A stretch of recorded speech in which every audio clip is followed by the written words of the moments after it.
Habari mtazamaji wa SAUT TV, ni matumaini yangu mzima wa afya. Karibu katika kipindi cha Weekly News Counter, tuziangazie habari kubwa 7 zilizotokea ulimwenguni kote. Jina langu ni Arafa Ngondai. Karibu.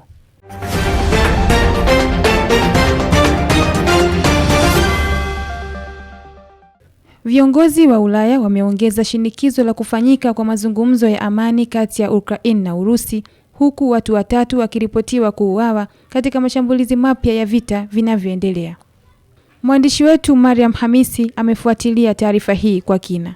Uingereza, Ufaransa na Ujerumani zimesema zinaunga mkono mazungumzo moja kwa moja kati ya Rais Volodymyr Zelensky na Vladimir Putin, wakisisitiza kuwa diploma ndio njia pekee ya kumaliza mgogoro huo licha kuendelea na mapigano. Viongozi hao wametoa msimamo huo katika taarifa ya pamoja baada ya mkutano wa Rais wa Ukraine Volodymyr Zelensky jijini London, wakiahidi kuendeleza kusaidia Ukraine huku wakihimiza juhudi za haraka za kidiplomasia ili kupunguza madhara ya vita hivyo kwa raia. Hata hivyo, juhudi za kidiplomasia zinakabiliwa na changamoto kubwa baada ya Rais wa Ukraine Vladimir Putin kukataa pendekezo la kukutana Zelensky, akisisitiza kuwa mazungumzo hayo hayana maana kwa sasa, bali kuwepo kwa makubaliano ya awali ya msingi kuhusu amani, hali iliyodhihirisha tofauti ya msimamo kati ya pande hizo mbili. Wakati viongozi wa Ulaya wakisisitiza umuhimu wa mazungumzo, hali ya usalama inaendelea kuzorota, huku mashambulizi ya droni na makombora yakiripotiwa kushika kasi katika maeneo mbalimbali na kusababisha vifo vya watu watatu pamoja na majeruhi kadhaa, hali iliyoongeza shinikizo la haraka la kufikiwa kwa suluhisho la amani. Licha ya kuendelea na mashambulizi hayo, viongozi wa Ulaya wamehimiza pande zote mbili kuonyesha utayari wa kweli na kusitisha mapigano na kulinda maisha ya raia. Mgogoro huo sasa unaonekana kutegemea zaidi mafanikio ya juhudi za kidiplomasia zinazoongozwa na viongozi wa Ulaya, huku jamii ya kimataifa ikiendelea kufuatilia kwa ukaribu kuona kama shinikizo hilo litaweza kuleta mabadiliko na kufungua ukurasa mpya wa amani baada ya kipindi kirefu cha mapigano na hasara kwa pande zote.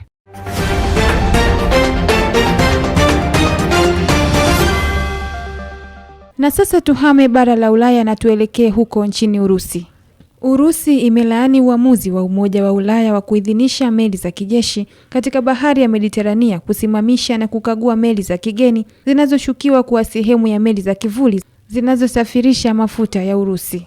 Mwanahabari wetu Hamidu Deli ana undani wa taarifa. Meli ya majini ya Berlin imeanza safari zake kwa ajili ya udhibiti wa vikwazo katika bahari ya Mediterania katika operesheni Irini ili kukagua meli za kigeni zinazoshukiwa kuwa sehemu ya kusafirisha mafuta ya Urusi. Katika kauli yake, Urusi imesema itachukua hatua zote muhimu za kisheria na nyinginezo ili kuzilinda meli zake katika bahari ya Mediterania dhidi ya ukaguzi huo. Umoja wa Ulaya ulisema Jumatatu umepanua mamlaka ya Operation Irini, tume yake ya majini katika bahari ya Mediterania, ambayo awali ilianzishwa kutekeleza marufuku ya silaha za Umoja wa Mataifa dhidi ya Libya. Kwa mujibu wa msemaji wa Wizara ya Mambo ya Nje ya Urusi, Maria Zakharova, amesema hatua hiyo imekuwa tishio kwa usalama wa baharini na kushutumu Umoja wa Ulaya kwa kutishia meli za raia. Maria Zakharova amesema hakuna kitu kama meli za kivuli katika sheria ya kimataifa, na maelezo haya yalikuwa ni uzushi wa kisiasa ulioanzishwa na Umoja wa Ulaya.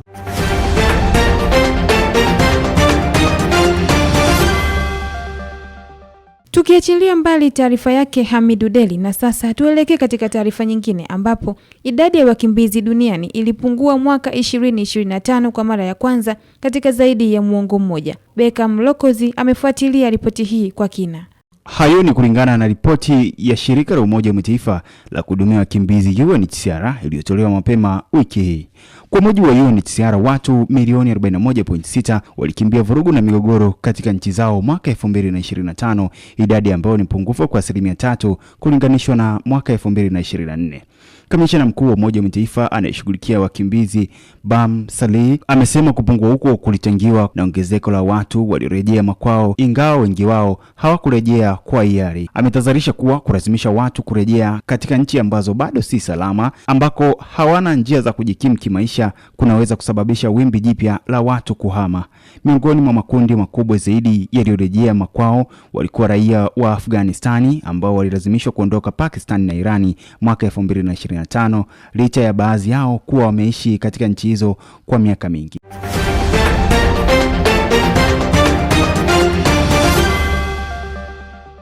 Hatimaye ni nchini Marekani.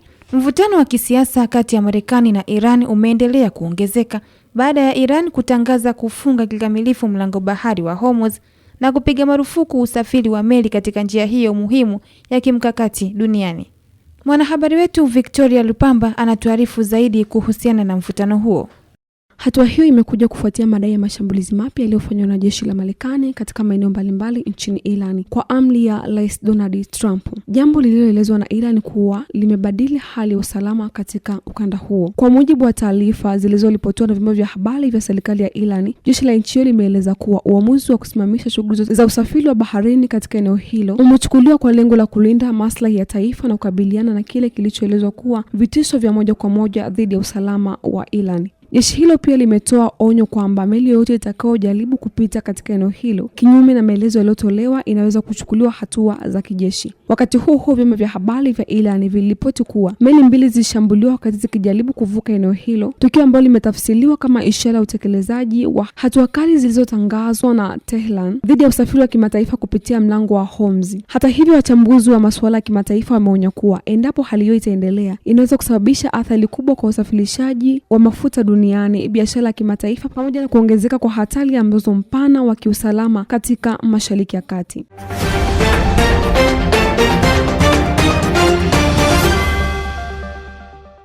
Tumetoka katika taifa la Marekani na sasa tuelekee nchini Nigeria. Nigeria imefanikiwa kuwarejesha baadhi ya raia wake kutoka Afrika Kusini kufuatia kuongezeka kwa hisia za chuki dhidi ya wahamiaji nchini humo. Tujiunge na mwandishi wetu Salome Christian kwa taarifa zaidi. Ndege iliyokuwa imebeba wa Nigeria 268 imetua Lagos baada ya kuondoka Johannesburg Alhamisi asubuhi, huku abiria wao akiwa sehemu ya karibu watu 1000 ambao ubalozi mdogo wa Nigeria nchini Afrika Kusini unasema wamejiandikisha kurejeshwa nyumbani. Ghana, Zimbabwe na Malawi tayari zimefanya uokoaji kabla ya tarehe ya mwisho Juni 30 iliyowekwa na baadhi ya wanaharakati kwa wahamiaji wasio na hati ya kuondoka. Watu wengi kutoka sehemu zingine za Afrika walihamia Afrika Kusini wakati utawala wa wazungu wachache ulipomalizika mnamo mwaka 1994 wakitumaini maisha bora.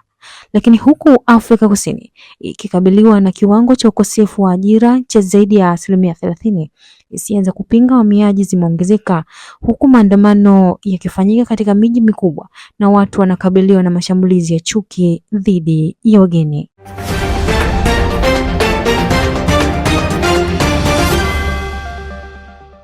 Bunge la Jamhuri ya Kidemokrasia ya Kongo limepitisha pendekezo la sheria inayoweka utaratibu wa kuandaa kura ya maoni ya kitaifa. Wakati serikali na wabunge wanaounga mkono mpango huo wamesema ni njia sahihi ya kuimarisha taasisi za dola, huku wakosoaji wake wanasema unaweza kufungua mlango wa mageuzi ya kisiasa yenye maslahi ya watawala. Salum Jota amefuatilia taarifa hiyo na kutuandalia ripoti ifuatayo. Sheria hiyo iliyopendekezwa na mbunge Paul Gaspard Ngodankoi inaweka mfumo wa kisheria wa kuandaa kura ya maoni nchini DRC, huku miongoni mwa vipengele vyake ikiwa ni kumpa rais wa jamhuri mamlaka kuitisha kura ya maoni, huku tume huru ya taifa ya uchaguzi ikisimamia mchakato wa kampeni, upigaji kura, kuhesabu matokeo na kushughulikia migogoro inayoweza kujitokeza. Pendekezo hilo pia linafungua uwezekano wa kuundwa kwa bunge maalum la katiba ikiwa kura ya maoni itaidhinishwa kuandikwa kwa katiba mpya kwa wengi. Hilo ndilo swala linalozua mjadala mkubwa zaidi, hasa katika mazingira ambayo tayari kuna hofu kubwa kuhusu hatima ya mfumo wa kisiasa baada ya muhula wa sasa wa uongozi. Hatua hiyo pia imepokelewa kwa hisia tofauti katika mazingira mbalimbali ya nchi. Katika mji wa Bukavu, baadhi ya wananchi wanasema kuwa wamekelekwa na namna wabunge walivyounga mkono sheria hiyo, wakati nchi bado inakabiliwa na changamoto kubwa ya usalama mashariki mwa DRC, hususan katika majimbo ya Kivu Kaskazini na Kivu Kusini. Kwa upande wao, wanachambuzi wa kisiasa nchini DRC wanaeleza kuwa mjadala kuhusu katiba si mpya, wakieleza kuwa Rais Felix Tshisekedi amewahi kusema baadhi ya vipengele vya katiba ya mwaka 2006 havikizi mahitaji ya taifa. Hata hivyo, wapinzani wa mashirika ya kiraia yanaonya kuwa kufungua kwa mjadala huo wa katiba katika kipindi hichi kunaweza kuongezeka mgawanyiko wa kisiasa na kuhamasisha mjadala kutoka masuala ya usalama na maendeleo. Katika muktadha huo ambapo vyama vya upinzani vilisusia kikao cha kupitisha sheria hiyo bungeni, vikidai kuwa hatua hiyo ni jaribio la kuandaa mazingira ya kubadili katiba mpya kwa maslahi ya kisiasa, huku viongozi wa muungano wa COLEP wakisisitiza kuwa umuhimu wa kujifunza kutokana na historia ya kisiasa ya nchi hiyo. Mnamo Juni 3, vyama vya upinzani vilifanya maandamano mjini Kinshasa kupinga mageuzi yoyote ya katiba na kutaka serikali kuondoa kabisa mpango wa kura ya maoni. Wakati huo serikali imeendelea kusisitiza kuwa sheria iliyopitishwa haihusu moja kwa moja mabadiliko ya katiba, bali inaweka mfumo wa kisheria wa kura za maoni za kitaifa.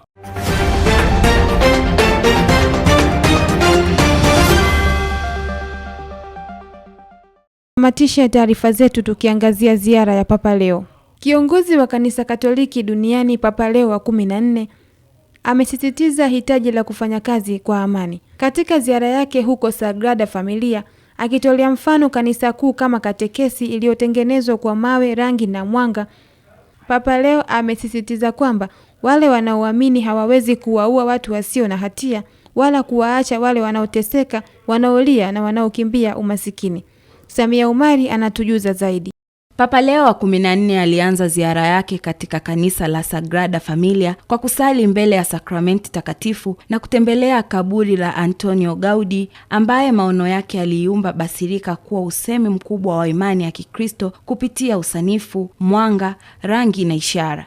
Aidha, papa huyo alisherehekea misa katika kumbukumbu ya miaka 100 ya kifo cha Gaudi na baraka ya mnara wa Yesu Kristo. Papa alitafakari wito wa Injili wa imani na kusisitiza kwamba imani halisi katika Kristo haiendani na vurugu, kutojali na kupuuza wale wanaoteseka. Akihutubia viongozi wa kiraia na kidini, alieleza kanisa kuu kama ishara ya umoja unaowakusanya watu karibu na neno la Mungu na Ekaristi. Kwa kutumia usanifu wake, alilinganisha kanisa na muundo hai uliojengwa kwa mawe mengi, huku Kristo akiwa msingi. Ujenzi unaoendelea wa kanisa kuu, alisema, unaashiria maisha ya Kikristo kama kazi inayokamilishwa na Mungu kila mara. Akihitimisha mahubiri yake, Papa Leo aliwashukuru wale waliounga mkono ujenzi wa Sagrada Familia na akaelezea basilika kama kazi bora ya usanifu na chombo chenye nguvu na uinjilishaji. Aliwasihi waumini sio tu kuinua macho yao kwa Kristo, bali pia kuinua wale waliotengwa na wanaoteseka, akiruhusu ujumbe wa matumaini na upendo wa basilika kuongoza maisha ya Kikristo na ushuhuda. Mtazamaji, hadi kufikia hapa, huu ndio mwisho wa habari hizi. Endelea kutufuatilia katika mitandao yetu ya kijamii kama Instagram, Facebook pamoja na TikTok kwa jina la SAU TV. Kwa niaba ya jopo zima la uandaji wa kipindi hiki, jina langu ni Arafa Gondae.